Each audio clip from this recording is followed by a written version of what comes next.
Merci de nous faire confiance. Bino ba yenyo sobozuli ba kumala mi Rolanda biso.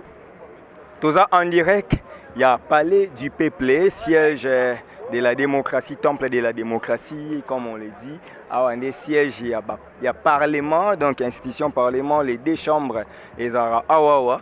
Toye na cadre ya campagne électorale, il y a ba candidat pour le bureau définitif, il y a Sénat.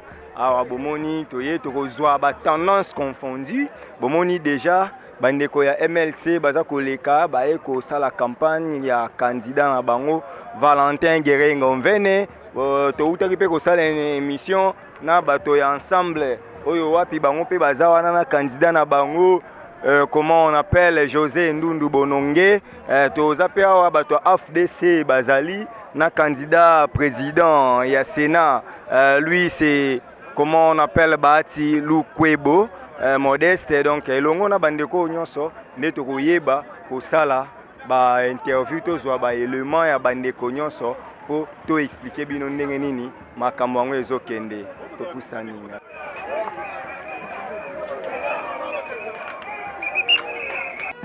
Voilà, vous remarquez que awa toza na kati ya Palais du Peuple. Na kati ya Palais du Peuple wapi makambu ezosalama.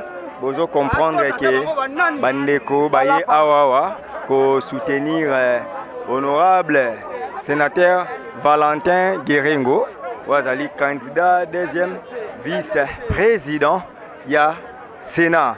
Awa to mekako zwape ba réaction ya bato moni honorable Jean-Jacques Mutuale honorable Mutuale mbote na yo toye awa to moni to linka toye ba impression na yo MLC ndenge boye ko soutenir candidat honorable Valentin Guérengo et Rosa Malam totangi kombo na yo bat bayo ka réaction na yo moko ba moni ote honorable bote to soutenir honorable Valentin. Voilà. Et zande ko Jean-Jacques Mutuale et wana aye ko soutenir honorable Valentin Guérengo ndeko ciao boni bien de konangai mais bino pe Équateur bozo kana tende de konangai Équateur toza na bomoko bo aligné misatu. Donc on a ezali net match ya du football, n'est-ce pas? Que le meilleur gagne. Bon biso to cheo ya biso ndoko, to yebi que to longa.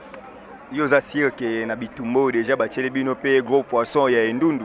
Bokolonga ngo. Ndeko journaliste, ya José Ndundu aza kulutu, aza bokola solo oui. Mais Zambie n'est pas trop le bac avec Dieu, nous vaincrons. Tout en a foi na ligue et que mulobi na nzambe oya MLC to longa solo. Bino bozaka kilo kote mbongo kuna rimer eza déjà $30,000 par sénateur bolonga yango tata biso mbongo te liboso to tche nzambe liboso pe twana elike ete ba sénateur nzambe o to bondlaka akotoucher bango na urne bacha kombo ya Guérengo Valentin yo za mupe ozoke na biso na mama nzambe mais biso toza na politique oyebi ndenge Congo etambolaka bakoboya mbongo po balanda idéologie ndeko na ngai oui c'est vrai Zamba Zali, Pembongo, solo. Mais, Rosa Mbongo, oui, mais tant qu'on commence, na urne kuna, une Zambe, oh, vous êtes bon, il y a toujours. Pourquoi on a construit toujours sur une Zambe? Moi, je crois plus à mon Dieu que na Mbongo. Oui, Mbongo, et comme ça, moi, ma casse, mais Zambe pas Zali. N'a pas que Zambe, oh, tout bon, il y a tout moi, yo, depuis ma cambo et bandi, na koti ba rosaire, pour na elonga rapidement Yandeko Valentin. J'ai la foi que demain, au sortir d'ici, Tobimawa na victoire. Vous comprenez, biso, merci Ndeko Echaou. Merci Ndeko Langaye. Vous comprenez, sans batozoli ngaba kota na chawana, batonyo so ba ebi TV ndenge fonctionne raté. Wana bozo comprendre. Donc toza awa era ndenge tolobaki parce que tokosuka kaka na MLC te, to banine na MLC, tozozwa ba réaction ya bandeko ya MLC toye bananu. Ndenge nini bango ba aligné ndeko Guérengo alors que ndeko Ndundu pas ali wana mwa bitumbe zali ndeko mbote na yo mbote mopandi sango boni yo boni santé ko se présenter oui santé za malamu ngai kombo na ngai maître Louison et yaki nazali coordonnateur ya mouvement de libération du Congo ya Ligue des jeunes Moamba 2 toye awa tomoni lobi poza maître tolingi pe to kota na dossier pe wana ya compétence mais ya mbono to koma wana pona nini Équateur esali soni tomoni ba province mususu ba aligné bato moko mais na Équateur baye misato et puis misato wana mibale o bauti la muka ezali José Ndundu na Valentin Gerengo. Est-ce que bemba na Katumbi bayokani te to bazoyoka? Bon, au moni jusqu'à la dernière nouvelle, tu as dit que Ndeko Bemba na Ndeko Katumbi bazana na parfaite communion. Et tous abissonions surtout na bitumba ya koluka ko développer mboka na biso. Ce ne sont pas le poste ndeko koluka ko kabola biso. Autant plus que tous ana ba ambition ya ko tombola mboka ya ko aider mboka na makanisi na biso. Je pense que le poste ezali dernière réflexion ou soit minime ya makanisi na biso. Mais likambo ya poste, je crois que c'est normal. C'est normal dans le sens que le MLC, soit il y a une conséquence logique. MLC poste où il y a deuxième vice-président et ça poste il y a MLC. Mais oui bien le moment ko ekei na makambo yo biso nga personnellement à Vinanga naza ko partager en côté makambo cartographie politique. Makambo géopolitique, on ne voulait pas frustrer batu mususu ba contestation ezala un peu ça et là que ba pesi ba oyo ba pesi bango te nde yango moni que ba lobaki Grand Équateur ba meka un peu ko luka ko désigner candidat moko. Alors basimba ke simbité nde yango no moni que batu na batu ba meki un peu ko kena point na bango. Mais de ce que nous savons est que Ndeko Gerengo il a déjà 75% pour na ko gagner élection. Bandeko bazobeta lisola compétence. Ndundu azana CV ya munene ke Gerengo. Par rapport au pays à poids wana Gere Ndundu na OCC, Ndundu na ministère environnement, Ndundu partout. Est-ce que ça va représenter le bilan est positif? Gerengo va convaincre. Bon, je pense que Toromeka un peu oui CV on est plus côté administration, entreprise et consomme, mais ici nous parlons État. Vous voyez, nous parlons pays, nous parlons Congo. Alors je pense que ce sont les idées de nous permettre que Batouba meka un peu avancer. Chaque candidat a dans pensé nae o alingi atia pour que faire développer Mboka. Ndeko Valentin Gerengo, en dépit de tout ce qu'il fait déjà comme activité professionnelle, parce que ce n'est pas aussi moindre, Makambo Aebi dans l'activité professionnelle, donc ça lui donne déjà une certaine crédibilité. Mais je pense que ce qui est plus important, les alliés, message ou soit programme au moko na moko a remeka un ça pour que Azala éli. Et c'est de cette manière que on a lobby Ndeko Gerengo partant dans programme naie Aza déjà na 75% il y a réussite. Merci Ndeko. Merci mon père. Voilà, Ndeko Balandi tozo poussana. OK, to kende lisusu otope Sabino ba interview mususu. Voilà. Omoni tolobisi pe ba papa, tolobisi bilenge mibali, tolobisi pe ba maman, toyeba pe impression ya ba maman ndenge bazolobela. Bo comprendre toza na makelele, toza en pleine campagne électorale, bozwa ba impression. Maman mbote na yo? Bonjour papa. Maman tomoni oza mutu ya AFDC. Lelo yo boye po bo soutenir président na bino abima président Sénat. Boyaki nyo sakeka koela ba poste, to boyaki vraiment pona kosunga mboka. Toye kowela ba poste te toye po tosunga mboka po tolembi babatu wana yango toye to soutenir papa na biso baati po toye bien malamu bino pe boye bien malamu union sacrée lelo za la posa ya batu lokola ye batu ya mayele batu ya pwania oyo basalaka pona intérêt na bango te oyo basalaka pona intérêt ya mboka na intérêt ya peuple. Non, lobby déjà et vous allez sengo tout monde est président Sénat. Lobby to e kozala sengo mingi pona mboka mobimba soki papa na biso abimi président Sénat. Antonio. Merci papa. Ouais, to poussani lisusu bo comprendre que to moni pe maman, ba maman nde babo tarabiso ba maman ba koli sara batangi sara. C'est que impression pe ya maman ko sala biso bien. Maman mbote na yo? Mbote papa. Kombo nani maman? Nga mama Feza Lumuna. Awa na AFDC ozana nani? Ozana poste ni? Ngai naza na Ligue des femmes nationales. Naza chargé ya ba femme militaire et policière na kati AFDC Mobimba. Matondo mama Feza. Lelo yo tomoni candidat kaka moko na union sacrée. Po ani ite ba tshela ki pe ba candidat misusu ba wa pe ko bunda totala nan. To te eza peuple. Ba sénateur nde ba poni azala candidat unique na kati ya union sacrée. Eza biso te papa. Union sacrée nde poni ye candidat unique po akumba masolo a Sénat talaka papa. Siko papa ndaza boye. Yo za siko ke so akomi na Sénat akosunga mokonza mboka po musale ke malamu. Akosunga ye Sénat à l'écoute. de la population. Akosala Sénat kozala kitoko papa. Torataki yango na 2019. Fallait biso nde tokumba Sénat wana. Soki tokumbaka yango na 2019, makambo elingaki ezala te. Mais ndenge baboyaki, nde makambo ezali. Mais ndenge tozokumba yango na kati ya union sacrée papa. Yo moko tika okomona kaka. Bon papa oyo aza boboto. Tala moko kuna ba commune. Je m'engage à travailler pour un Sénat à l'écoute du peuple et des provinces. Dès qu'un des projets nga akosala yango, akosalela yango. Yango na papa. Mutuna ya suka, koto tika yo.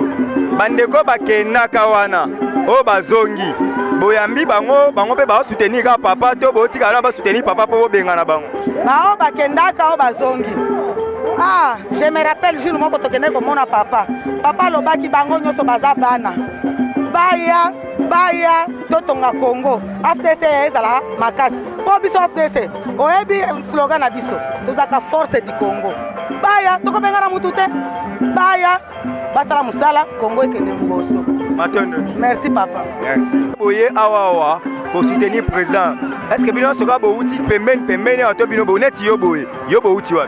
Biso to uti na Selembao. To uti na commune na Selembao et pas ya président na biso. Papa na biso président Rachidi Idi Aimé Gilbert nde esika biso to uti. Président Rachidi nde mutaye na bino. Papa Rachidi ndaye na biso président ya Selembao ndaye na biso ato tondi ya biso nyoso tina sima mukongo kuna. Yenda mimi biso a. Boza au moins satisfait ndenge bo mona mamango ezokende. Toza vraiment satisfait à 100%. Bazoyoka président na bino lelo bazo auditionner lelo na sel. Lelo baza ko auditionner to rozala de suite. To rozala de suite. Merci.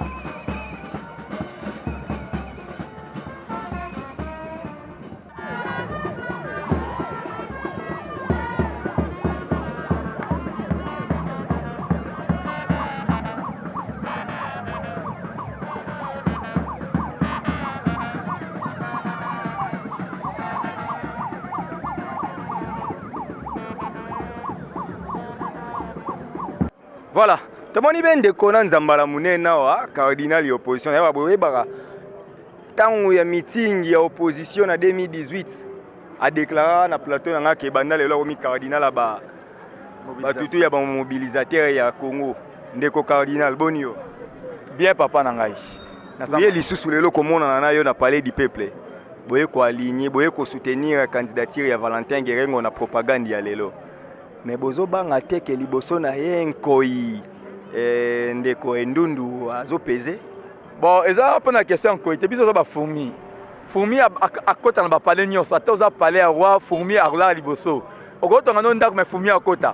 Biso to sai musala ba fourmi ya au moins to ko soutenir Valentin Gerengo na kombo ya Jean-Pierre Bemba Gombo na poste ya deuxième vice-président. Donc to so bangelo mo te bon. O comme azali ndeko endundu azali ndeko to ko critiquer te to pe ko ignorer aza mutu asala ata papa kala aza koko ya Gerengo donc to ko bate. Alors Gerengo azali président interfédéral. Donc président interfédéral azobunda lelo na président parti politique mo boye. Ozomona donc azala non mwana o Bemba boti ayako bundane na endundu. Donc ce le victoire ya Gerengo ezali KO vraiment ya endundu. Pour endundu azobunda président fédéral tala kaka. Pour Gerengo azala parti politique te. Gerengo azana na 4 MLC. Mais ndundu azana parti politique. Aza mutu kala. Nga aza mona muke bébé lelo na komilo na boti dans lelo na mande pa pembe no bimanga. Donc tozo banga guerre wana ti. Tozo banga guerre wana ti. Tozo banga te biso na emeto bakaki avec Dieu nous vaincrons. Mais déjà balobi na bino pona sage mission na bato ensemble. Babi ke Gerengo aza usurpateur ya votamment na Kinshasa, mais côté ya Équateur ya zwango ne fakatika bato babima na Équateur nde balobi. Non, ezali bona bongo te. Parce que bango ba via kala tanga kombote. Ba via kala wana. Ba so ba poste wana. Pona Équateur ba sala nini? Ba papa nyo surtout ba bimi na Sénat o ba wito na Sénat kala miti ba papa Kengo. Équateur yango na ti. Eza paralysé. Totika papa Gerengo a tombé l'Équateur. So to bi ke to kanga ba chance ba tu eza malamu te. totika papa Gerengo akamba Équateur topesi ya bonne chance mingi Bemba ye moko président na Jean-Pierre Bemba azamona Équateur loko na bike mwana nga kende ça veut dire que ezali MSC MSC c'est Jean-Pierre Bemba Gombo donc Bemba na azali mutu à train ozo comprendre pour genga azali mutu Bemba pesi confiance aye mwana kende bitumba ezaka roi David nzamba David kelo bule bitumba na Goliath ça veut dire que Goliath azaki ye moko azaki nani David azaki ye moko azaki na nzambe abi yo Goliath ozofinga nzambe nanga na kombo ya nzambe nanga na koboma yo Goliath na kombo ya Jean-Pierre Bemba yo ndundu ngala ko beta genga ko beta yo lelo okoya karo merci la somme la somme merci vous comprenez que aza mobilisateur ya MLC voilà sikoyo tozo tambola boya kotoyo nabi ke bozomona awa ba fiche bomoni koto José Ndundu azali awa Valentin Gerengo azali awa babi Équateur eza awa pour la deuxième vice-président eza ya koyinda mais regret nanga moi pe ba notable awa ba notable Équateur losako bokulaka elaka onza komba mais boni boino boyo kisibiso soni pona botinda ka botobe moko bino boye misatu toyawa ebele tozali ebele to misatu te pona kocha ba candidature botindi ba candidat misatu alors que poste eza moko pona Équateur mais poste ezali moko webi ke toza na etumba eza na bitumba mais tokolonga yango kaka pourquoi ba candidat mosusu bazali unique biso tozala na Équateur tozala ba candidat mibale misatu pourquoi non ezali bien te ko bino bo souhaiter nanya gagner souhaiter Gerego akozwa faut gagner papa mais yo zo mona teke bokulaka Ndundu aza na expérience makasi aza pe président parti akokwisa Gerengo te mais ngai nalingika ndenge ya président alobi te yazwa yango ezali ka malamu mpona biso aza mona mboka ezali na biso nyonso mpona topesa bokonzi epai na ye matondo mingi tozotambola parce que tomoni awa bitumba eza mwa malonga toya nanu tosolola parce que c'est ça la démocratie mbote ndeko ndeko yo awa oye kotia kosoutenir candidature anani mpo lelo campagne électorale ezosila na ye awa po nazwi mot d'ordre ya président national Jean-Pierre Bemba Gombo pour na soutenir Valentin Gerengo. Mais nga nalingi na tuno motuna moko. Lelo Valentin Gerengo azali candidat. Lelo José Ndundu azali candidat. Bozo banga teke na bitumba oyo oya kokweya ekokoma pe mwa conflit na kati ya Union Sacrée. Papa, bitumba oyo eza na ba parti oyo evanda. Parti oyo eyebana. Parti oyo eza na base ba parti ya maleti te biso toza groupe d'appui de soutien à Jean-Pierre Bemba GAS JPB tozwaki mbela ya mokonzi tozo soutenir mutu afandisi ba structure nyonso eza Valentin Gerengo asali musala na ye Congo mobimba papa Valentin Gerengo ezali pona fidélité nde aza na MLC ni tete fidélité mais ye moko aza na force aza na parti ye moko aza présidentiable aza force bon tango ye abimisi mutu afandaki atali mingi tango abimisi mutu alobi akende na Sénat pona mabe etambolaki na Sénat mais biso MLC il faut ka to soutenir ye poste ezali pona Équateur ressortissant nyonso ya Équateur Congo eza pona biso nyonso eza na mutu ya Équateur oyo afandi na Bandundu eza na mutu ya Équateur oyo afandi na Bakongo poste wana pona bapesi pona ba ressortissant ya Équateur biso nyonso to bito soutenir mon Équateur Valentin Gerengo aza valable malgré avanda na Kinshasa pe abimaki na Kinshasa moi ngai pe nazali mwana Équateur na fandi na Kinshasa ye aza élu ya Kinshasa mais azali mwana ya Équateur andima ko sala politique na ye na Équateur ba candidat nyonso Ndundu asalaki azalaki ministre aki ministre awat siège na ezalaki awat PDCP la pembeni papa total lobby toyeba force mais yeba ke force moko ya munene ya Congo azala compétition za MLC adversaire Pikapende matondo mingi tomoni pe awa penza doyen mbote na yo doyen mbote papa nanga boni yo toza malamu eza malamu mingi déjà oko permettre bandeko bomona awa penza ezali José Ndundu Bononge bino bayi Équateur makambo bozo sala bomoni te ke pesi solo mabe Sud Kivu ba désigner mbala moko baati bandeko mosusu ba désigner mbala moko mais komika côté na bino boyoka ezali te lelo ndeko José na ndeko Gerengo nani nde akoleka na esika. Bon, pour répondre na mutuna na yo, ils ont un problème à province, ils ont un problème à parti politique. Tout parti politique a toujours à conquérir pouvoir. Ils ont une stratégie, il y a un parti politique, puis il y a un regroupement, un parti politique. Et José Ndundu, ce n'est pas un petit monsieur. Dans la politique, c'est un bien lourd. Et ils ont un problème, puis il y a compétence, ils ont un problème, il y a qualité. Tout le monde tout poussé. Abima deuxième vice parce qu'il a beaucoup travaillé. Le retour de la papa Joseph Singa, à Mukolo, mais tu as besoin parce qu'il était comme une bibliothèque. Alors on a 4 pays à Sénat pour moi, équilibre, on a fait âge compté Zalaka. Mais je ne pense pas qu'en Équateur ça doit créer des problèmes. Équateur, à un mot, c'est une province, une grande province Équateur, le Grand Équateur. Mais ils appellent à moi la localité, ils appellent la réalité, non peut aller autre. Alors ils appellent ma bête, ce que mon quoi bimika moi en Équateur abimi. Ils n'ont ma bête. Mais mon tour na ngeza nous scopédie à poids à âge. Est-ce que kulutu na biso endundu akoka ko comprendre te ka sali pe mingi ya koli atika na ne bonga wana pe na baleki. Bolek wana ezo rotuna mutuna lek pa ko yebate ke kulutu mdem ta laksanganzela. Ya ko sana na simate kulutu laksanganzela. Ce que peut les pas comprendre quand c'est la kulutu mabeza wa. Les qui faille ba ke kulutu ndem ta excellence. Babi kulutu makasi eza isu na nzoto. Makasi na nzoto tende za bongo. Makasi za na bongo, makasi na nzoto physique ka mutu te. To bando mona te na plénière bureau est combien incomplet pour ya za na hôpital. Ata mukete mba so mbala bono so ka kota hôpital. Banda vanda oyoke mbala bono Josa za te aza hospitalisé na mama yemo aza hospitalisé pa ba chinois. Nzoto za kolongo no. Akosana musala nenga mesane tina so.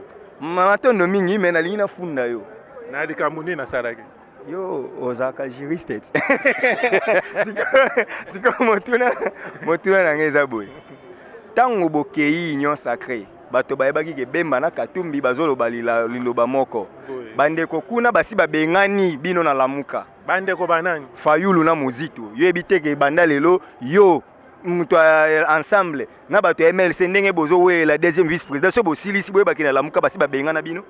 Bon, c'est très dangereux à répondre à la question parce que Fayulu aza mwana muketa yebi makambo azokosala et Jean-Pierre Bemba Moïse pe bayebi makambo azokosala mais à un mot eza makambo ba mikolo naza porte-parole te pour na répondre wana so ongo so réponse bien oluki Fayulu oluki Jean-Pierre Bemba oluki Moïse nde ba kopesa réponse yebi ke na lamuka na présidium ba leader na bino bazate.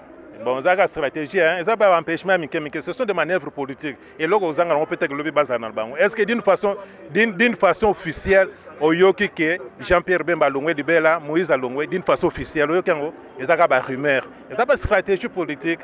Il faut comprendre que la nostalgie politique, il y a Martin Fayulu. Quelque chose, je pense, à laquelle le loco arrive à Kangote, mais opportunité, je peux ça marquer. Le col a raté en go, bon. Bon, on a pas réserve, pas émotion. Jean-Pierre Bemba a perdu place wana. Motsuka ko yoka te que Jean-Pierre Bemba le cas ça ba déclaration. Et loko to ko senga pa ya ndeko na biso Fayulu azana na maîtrise. 2023 izale soka za mobile aza capable. Akope ko sala o azoko sala. Matendo mingi. Merci papa. Matendo. Vous comprenez que ah ouais, ils en kita ba dossier eza tellement ébélé donc to komi obligé ya ko silisa eteni oyo pambate to linga ki penza to zo babiteni nyonso to zui surtout to yaki awa po Équateur nde eye na 3 candidats yango to s'intéresser plus na Équateur po déjà to yebire na kuna AFDC na Sud Kivu batindika motobo meko to moni baninga mususu déjà sami badi wangazalaka kutu déjà to moni na deuxième na rapporteur kuna moi mon komi balé indépendant na oya union sacrée mais to mona gi na Équateur et créer un problème et bonga ki to zwa bango mais to comprendre que na bato ya Endundu na bato ya Gerengo bango nyonso balobi eza démocratie bazo kendene na maponomi oya koleka bakobetele maboko bato ya MLC baza na raison ya koloba eza Gerengo bato ya PDC to bato ensemble baza na raison ya koloba eza José Endundu biso tolobara peuple congolais mi bundela oso mi bundeli te muto bundelo azate donc puissance ya liloba eleki ya lisasi toza bongo o ndeko Steve na yebisaka bino nga aza moi Congo parce que na Équateur naza na ndako epa na biso soki okenda nga na Kivu na ndako epa na biso okenda nga na Congo central nga aza mwana Congo adresse eyebana donc tosoutenaka kote nyonso oyo makambo eza kosalama mpona évolution ya mboka mais loko na koyebisa bino baposte kodivise te po Bemba na Katumbi bakokabwana te mpona deuxième vice-présidence ya assemblée ya Sénat bazali wana po basunga mboka ekende liboso oyo ezosalama ebongi toyebaki ezali jeu démocratique ebongi ekende bongo que le meilleur gagne wana tokokutana mbala ya nsima merci.